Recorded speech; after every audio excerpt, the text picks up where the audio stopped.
Man, I really wish something interesting would happen at Tesla. It's so boring. I never have anything to talk about. Over on X, this from Elon Musk. A little bit of missing context, but I'll cut to the chase and save you guys the time. Quote, I am uncomfortable growing Tesla to be a leader in AI and robotics without having around 25% voting control. Enough to be influential, but not so much that I can't be overturned. Unless that is the case, I would prefer to build products outside of Tesla. You don't seem to understand that Tesla is not just one startup, but a dozen. Simply look at the delta between what Tesla does and GM. This in response to some discussion around Elon Musk and a future stock compensation plan. Musk pointing out that he's not so much interested in stock ownership as he is voting control regarding the future of AI and robotics. And unless you're new around here, this should surprise absolutely no one. The guy's been deeply concerned about potential negative outcomes, especially relating to AI. Publicly talking about this stuff for well over a decade. Shout out to co-founding OpenAI back in the day, like literally a decade ago. Musk further clarifying in a subsequent post, I would like to have a strong influence on AI and robotics, not control it. I don't think any one person should control it. More discussion there, people speculating if there's a bit of a rift between Elon Musk and the Tesla board. Musk responding, I should note that the Tesla board is great. The reason for no new compensation plan is that we are still waiting for a decision in my Delaware compensation case. The trial for that was held in 2022, but a verdict has yet to be made. By the way, if I recall, this absurd lawsuit from a single shit-stained Tesla investor whining because Elon Musk was compensated for massively increasing shareholder value at Tesla, and that's a bad thing apparently. Idiotic. Musk continues, I put, quote, compensation plan in quotes because from my standpoint, this is primarily about ensuring the right amount of voting influence at Tesla. Were you listening? Ain't about money. The dude's got plenty. However, it's obviously extremely important to Musk here that AI doesn't end up in the wrong hands. And due to Captain Saberho, aka Elon Musk, doing a solid for humanity and purchasing X, thanks by the way, dude, things were going in a very bad direction. Musk was forced to sell a shitload of Tesla stock that he didn't want to part with simply so he could acquire X and enable people to once again begin freely sharing their thoughts, opinions, and ideas. P.S. What laptop? What lab? What my... I can't even say that. I'll get kicked off YouTube, I think. Anyway, due to the sale of some Tesla stock to acquire X primarily, Musk lost a lot of voting control at Tesla. And he's rightfully concerned if he can't influence, not control, but influence some of the decisions made at Tesla, and they're developing technology that could, if things go wrong, be extremely negative, even existential for humanity. You can understand the guy wanting to retain some voting control. So this is what matters to him. It's not about stock comp. It's about influence and having enough to be meaningful. As Musk continues, if I have 25%, it means I am influential, but can be overridden if twice as many shareholders vote against me versus for me. At 15% or lower, the for and against ratio to override me makes a takeover by dubious interests too easy. And this, folks, at least if your brain is functioning, should send chills down your spine because he's right. I would be fine with dual class voting structure to achieve this, but I am told it is impossible to achieve post-IPO in Delaware. More discussion here. Musk responding yeah to this. Also, this isn't some abstract threat. We've seen many attempts using different approaches from different actors to undermine Elon Musk's control and separate him from his companies. This is not going away. The more powerful his companies become, the higher the stakes will be. Facts have been spat. This from Mr. Green Tidal Wave himself. At the end of the day, we believe the board and Musk will be able to resolve this 25% issue over the next 3 to 6 months, and ultimately, all AI initiatives will be kept within Tesla. This dynamic will cause some noise, but it's a process we expect Musk and board to manage for shareholders. A promisingly titled video here from Yahoo. Elon Musk wants more control of Tesla. It's absurd, investor says. Now, I've not yet seen this video. I'm looking forward to finding out why it's absurd that a guy who's deeply concerned about potential outcomes with AI in the future and has been publicly for more than a decade, has poured insane amounts of money into founding companies. He's since parted ways with, lost control, and have now become the complete polar opposite of their intended mission. Shout out to OpenAI, now being closed source, and what was meant to be a not-for-profit, now a for-profit business. I mean, if that in and of itself doesn't give you a bit of an insight into what can go wrong, even when you start something with the best intentions of trying to help democratize AI, keep things open source, and steward AI in the right direction, somehow the very company you start, co-found, and recruit becomes the polar opposite of what it was intended and literally named to do. That doesn't give you some insight into how these things can go wrong and why it's important for Musk. He's creating this world-changing, incredibly powerful, potentially dangerous AI to not have some influence wherever it's being created, you're probably beyond help. Musk threatening he needs more control of Tesla if the company's AI ambitions are going to be met. Tweeting. Someone say threatening? Hold up a second here. To threaten, state one's intention to take hostile action against someone or something in retribution for something done or not done. Hostile action is a form of retribution? Huh? Now, it's not like the fake news to be fake news, right? But can we be clear here, folks? Musk is just reasonably, rationally, logically stating his position here. It's important to him to retain around 25% voting control if he's developing and becoming a leader, technologically speaking, in terms of AI and robotics. There's no threat here. This is just a statement of what's important. Of course, that doesn't make for such a salacious headline, but there's no threat. The guy's just stating his preference here, and it's completely reasonable. Again, the guy has a track record now going back more than a decade of being deeply concerned about AI getting into the wrong hands, going awry, and potential doomsday scenarios. The guy's also personally been through a situation where literally OpenAI is founded to avoid this scenario. Next minute, it's become the opposite of what it's intended to be. The guy's learned a lesson here. There's no threat, no intention to take hostile action here. Dude's just stating his preference, and it's completely reasonable. I get it. As a human first, and a Tesla investor second, I would be deeply concerned if Musk were to lose meaningful influence at Tesla. If they are to be stewards of AI and ultimately AGI, you better fucking believe I do not want any dipshits, morons, bad actors having enough sway to influence the company and their decision making. You realize, ladies and gentlemen, that this has already happened. Thanks in part to many of you folks not exercising your right to vote as a shareholder, Tesla is now forced to do a bunch of A, brain dead, B, unnecessary, C, costly reporting about irrelevant bullshit because a bunch of activist investors, pension funds with an agenda, folks overcome, infected with a woke mind virus, forced Tesla to change the way they operate. Why? They had sufficient influence to determine what Tesla must do.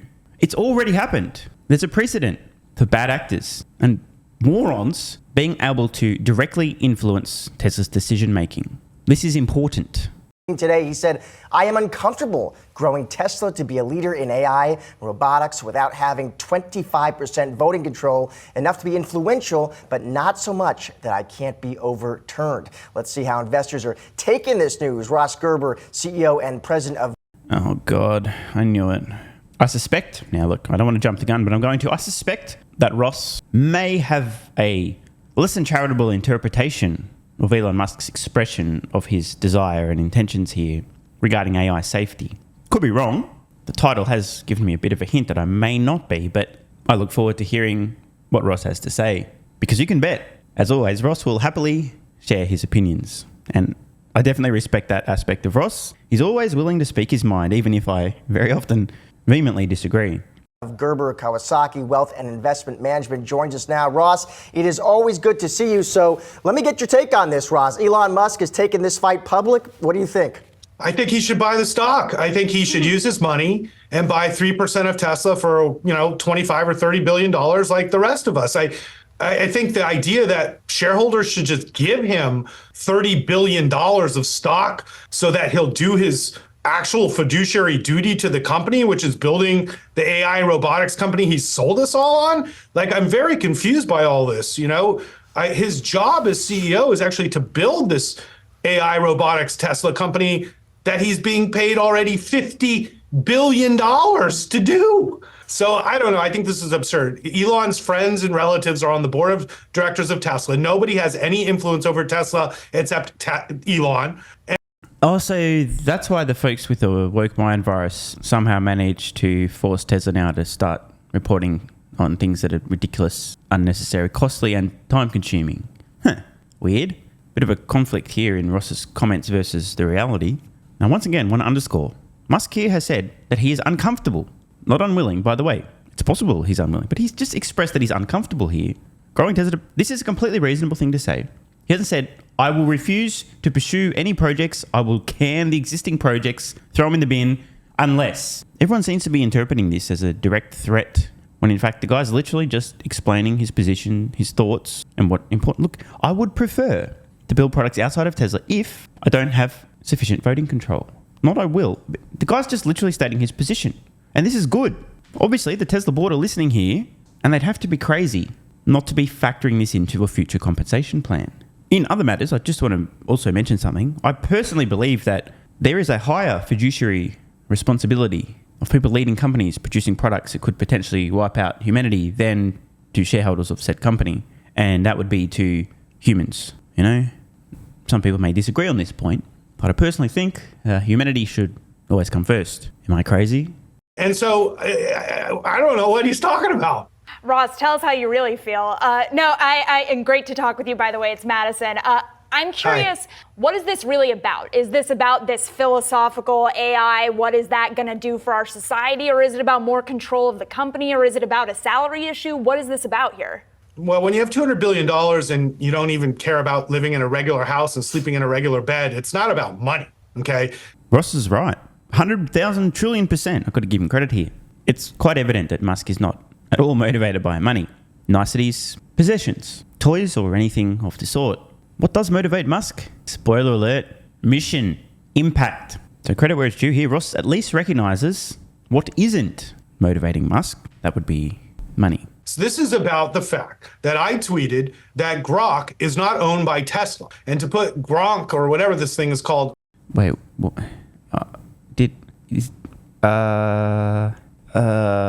So this whole thing is about a tweet that Ross did. What is this? I just can't. Let's move on. On Tesla is a conflict of interest, and that Tesla should have an LLM model already on their cars, because if you talk to your Tesla, it's like worse than Siri. So like the fact that I can already talk to my computer through chat and Microsoft products and have an incredible, AI assistant already with Microsoft products, but Tesla hasn't put anything on the car. I should be able to talk to my Tesla and tell it what to do right now is a total failure, not only in the board and making sure that Tesla's focused on Tesla, but the CEO of Tesla is actually focused on Tesla. So maybe I'm misunderstanding here. I must be. But I'm obviously getting the false impression that Ross believes it's an extremely high priority, possibly even the most important possible thing Tesla could be doing right now would be integrating a voice-based AI into their vehicles. Is this what I'm hearing? What the hell? So confused. I mean, call me crazy, but on a list of priorities, integrating an advanced voice-based AI assistant into Tesla vehicles versus many of the other things they could be and are doing, it's probably about number 420 on the list. Certainly wouldn't hurt, but not even close to a priority. To me, this is really troubling. And Ross, I'm just interested in this this threat that Musk is basically making here. He's saying, listen, give me 25% voting control, or I may take my AI and robotics products someplace else. You're in Tesla. How much of a risk really do you see that?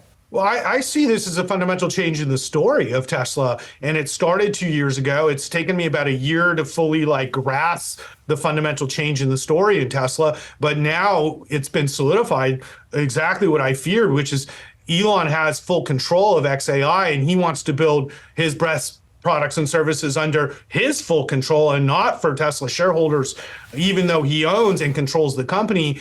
I think he wants to own 100% of this. So, it's just so many conflicts of interest. It's never existed in business history. And I think shareholders of Tesla, which I am one, have to consider this in their valuation and in their modeling of where this should be in your portfolio, which we have. And you can see that in my fund, GK, that Tesla's not only dropped in its weighting overall because it's underperformed, but also we've cut our position back in our fund over the last several months. Can somebody please remind me, this went to air mid-January 2024. I'd like to check back in 5 years and 10 years from now to see how this decision of Ross and his fund, GK, to be dumping some of their Tesla stock has aged. Maybe it'll turn out to be a genius move. After all, I don't wear a suit, so I don't know much about investing. I'm not very good at that. But I personally am not particularly sure that over the long term, dumping Tesla stock, the market cap, $700-800 billion, give or take, on the cusp of autonomy, scaling up humanoid robots, unassailable lead in electric vehicles, huge energy products with massive margins and so on. I'm not sure that's going to be the move. Ross, from the perspective of retail investors specifically, is more control for Elon Musk at Tesla bullish or bearish? Hold on. What do you mean by more control? Okay, nobody controls Tesla but Elon. The board. So I think we're about to get a large dose of feelings versus facts. Again, we can look at Musk's actual control in terms of shares owned, how much of a vote he has. And one can certainly suggest that many of the board are aligned with Musk and therefore will likely vote with Musk on many important issues. But once again, we've already seen examples historically of things occurring that personally I, as a retail investor, didn't want, and I suspect Musk didn't want either. If what Ross was suggesting were accurate, Musk would in essence require, let's call it 51% ownership of the company and therefore 51% voting control, as opposed to a current ownership percent in the teens. Is his brother. But in terms of the voting, friends. in terms of the voting, Josh, that he's talking about. Listen, index funds own 30% of Tesla. They don't vote anything. What? In case you guys don't know, and in case Ross doesn't know, allow me to quote. When you buy an index fund or ETF, you're not just buying a share in the performance of a collection of companies. You're also buying voting rights, okay? So let me be clear. The ownership stake that you have in a company held in an ETF, those shares also carry voting rights. But as a shareholder, as an owner of that ETF, guess what? You personally do not get to exercise those voting rights. Guess who does? That's right, the index fund or ETF. And you better fucking believe they do.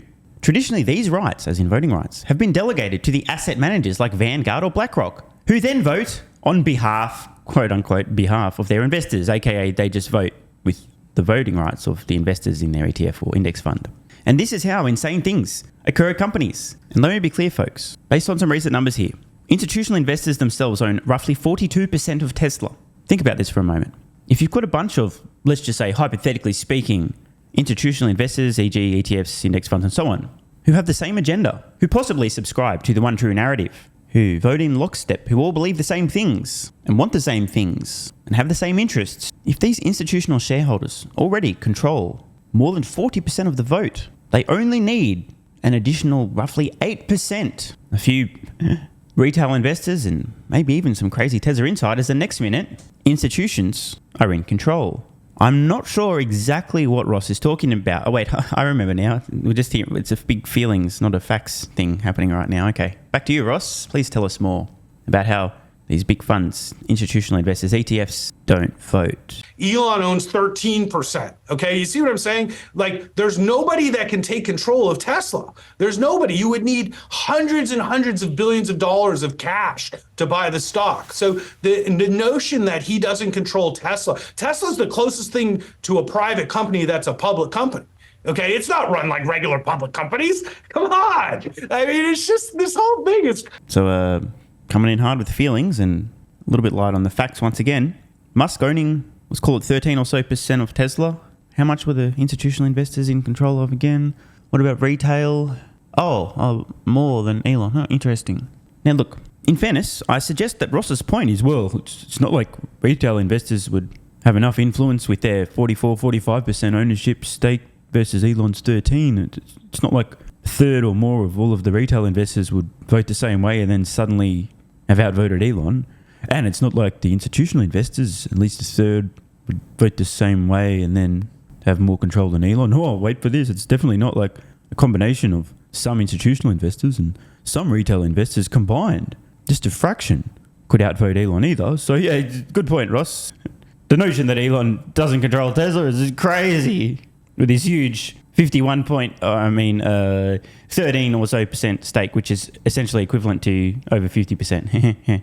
Enter this reality distortion effect like 5x now, and it's just, you know, the X Twitter world is not the real world, and that's the world Elon lives in, and it's just not the world the rest of us live in, and so I think we're just seeing this full-fledged. And Ross, you mentioned, listen, you're still in Tesla stock. You might have trimmed, but you're still in there. Looking ahead now in 2024, what are the catalysts as a Tesla investor, Ross, you're looking for that you think can move this stock higher? So it's all about earnings for me. You know, like it doesn't matter what stock you have. If earnings aren't going up, it's very hard for a stock to go up, and especially one with a 60 forward price earnings. So earnings have to go up, and earnings estimates continue to go down as they discount car prices. And now we're at $375 a share for this year. So you can, see that this has been a massive decline in the earnings potential of the company. So I think the question is, what will help them beat these estimates? And, obviously the best thing would be is if they could hold pricing on the cars constant and margins wouldn't continue to shrink and volumes would increase. That would be bullish.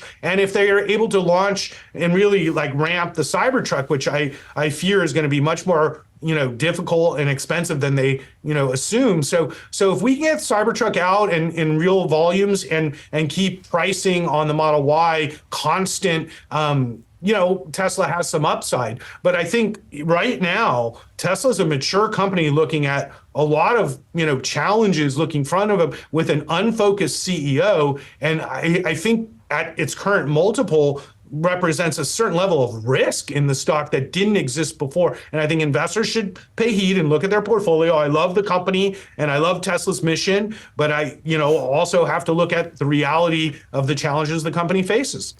Some great advice from Ross here. Just 1 second, I'll be right back.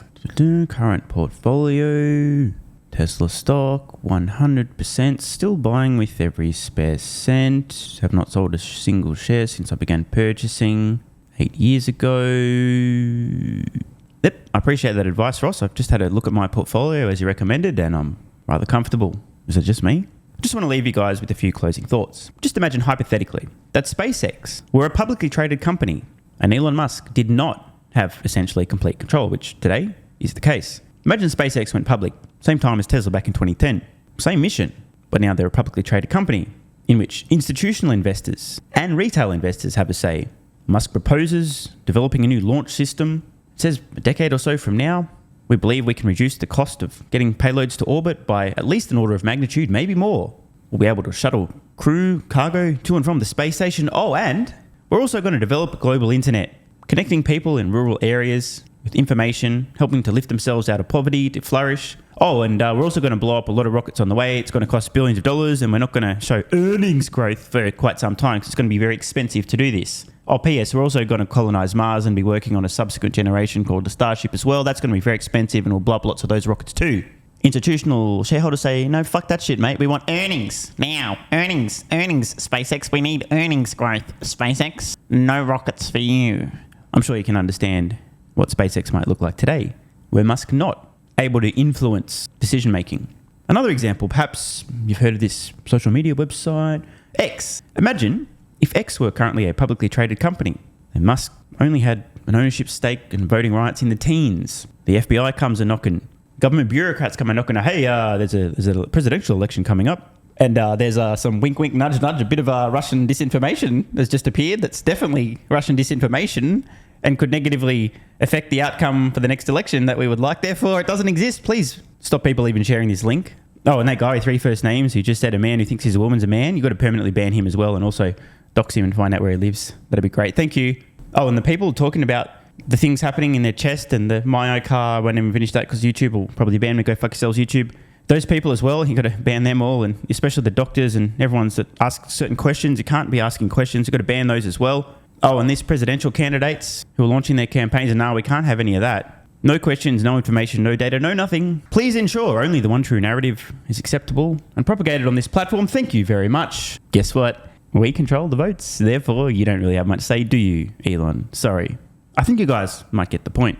I personally think that it's very important for Elon Musk to have at least a meaningful amount of influence. Not complete control. I agree philosophically with his point that a single person shouldn't control this stuff. It's unreasonable for him to have over 50%, but at least a reasonable amount of voting power to have some meaningful influence. Because right now, if a bunch of index funds are in lockstep, they can outvote Musk about 3-1.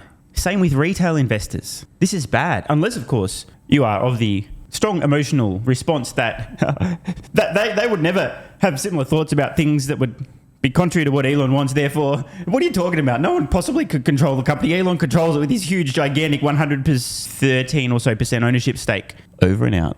Want more content? Early access? Bunch of perks? Click the links in the pinned comment. AG1 has given me a massive, meaningful boost in energy, allowing me to do a lot more every day, including using my brain more and using my body more. I highly recommend you guys and girls check it out. It's an excellent way to fill in nutritional gaps. It's got 75 high-quality vitamins, minerals, and whole food source nutrients, plus prebiotics and probiotics and digestive enzymes and adaptogens to help you deal with stress. Plus, if you click the link in the pinned comment or head to drinkag1.com/SMR, you can get yourself a 1-year free supply of vitamin D3 and K2. But don't take my word for it. Here's what some of you guys and girls have to say. AG1 has changed my life. I was, as you described, treating myself like a circus, ate like trash, rarely exercised, used alcohol as a stress crutch, cannabis also. AG1 is what gave me the kick in the ass, got me back to the gym, motivated me to do more for myself, family, my business, etc. Keep doing what you do. Now, I know there's some skeptics, the same kind of people who think Elon Musk is a fraud, reading this going, what do you thought? There's no way that's possible, bro. It must be a placebo effect. Believe it or not, this is a recurring theme. If you give your body everything it needs to feel and perform its best, including having a lot more energy, you'll need ways to use that energy. For me personally, that includes more exercise, moving my body more social activity, and more cognitively demanding tasks, including producing a fuck ton of exclusive content over on Twitter and on Patreon, plus my daily YouTube uploads. The proof's in the pudding. On to another testimonial from a viewer of this channel. SMR, you asked me to provide feedback on AG1. Here it is. It has helped with mental acuity, stamina, and intestinal waste management. Can't read between the lines. Certainly helps with regularity and digestion. That's what the digestive enzymes are for. It has also dramatically reduced my cravings for sugar. You guys need to stop eating sugar. It's fucking poison. I'm 50, 5'9", and overweight, aka a fat motherfucker. I think that's a technical term for overweight, isn't it? Is it fat motherfucker or obese? I can't remember. I average 100 hours a week in the West Texas oil fields as a safety supervisor. Jesus Christ, dude. No wonder you're struggling to keep your weight under control. 100 hours a week. Brutal. It has helped me lose weight. It is not an appetite suppressant. It can help fat people suppress cravings, and motivation to be healthier is critical for changing your diet. Love you, brother. Again, this is a great point. It's something people really don't seem to grasp. If you have more energy, everything becomes easier. It's like turning on easy mode for life. A few years ago, before I was taking AG1, my health was trash. I was struggling to get through the day, had afternoon fatigue. The last thing I wanted to do was either use my brain or move my body. Didn't have the energy. Now, my biggest struggle every day is figuring out ways to use that energy. I'm exercising way more, doing a lot more with my friends and family, and of course, my work output has increased substantially. And you can fact check me. Check out the average length of my videos I was posting to YouTube 3 years ago. Need I say more? And one final testimonial. Love this one. Okay, here's the deal for me with this AG1 shit. I'm 41 years old and not the type to eat, drink, smoke, or sleep healthy, so I was skeptical. That being said, here's what I experienced. Day 1, meh. Day 2, afternoon fatigue was about 45 minutes late. Day 3, 0 afternoon fatigue. Day 4, 0 afternoon fatigue plus extra energy. Day 5, again, 0 afternoon fatigue plus energy, wondering, what the fuck, really? See, this is the thing, right? The results for many people are just almost too good to be true. This is the same experience I had. My afternoon fatigue just vanished out of nowhere. I'm like, wait, what the fuck? Why am I not tired in the afternoons anymore? Surely, it's not that AG1, is it? Turns out it was. Day 6 and 7, same thing. Day 8, same thing. Plus, I had the want to get things done around the house that I normally would slack off and not get done. Again, the point, extra energy, you'll need to use it, you'll find ways to use it. Day 9, 10, and 11, and today is day 12.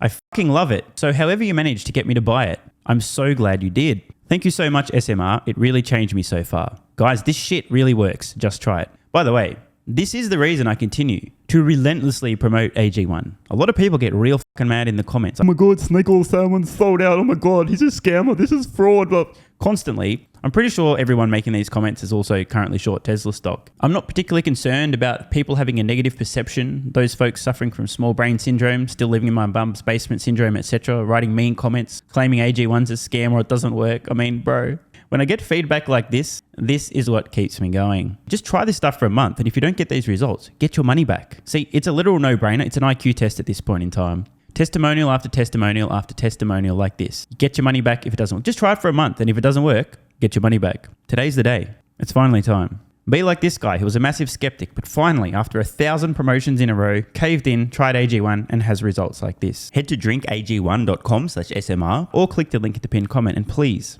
let me know how you're feeling in a few weeks' time. Now, if you'll excuse me, time to put my extra energy to good use. I'll be recording some more exclusive content for Patreon and my Twitter subscribers. So click the links in the pinned comment. See you over on Twitter and or Patreon, and don't forget to grab your AG1. Love ya.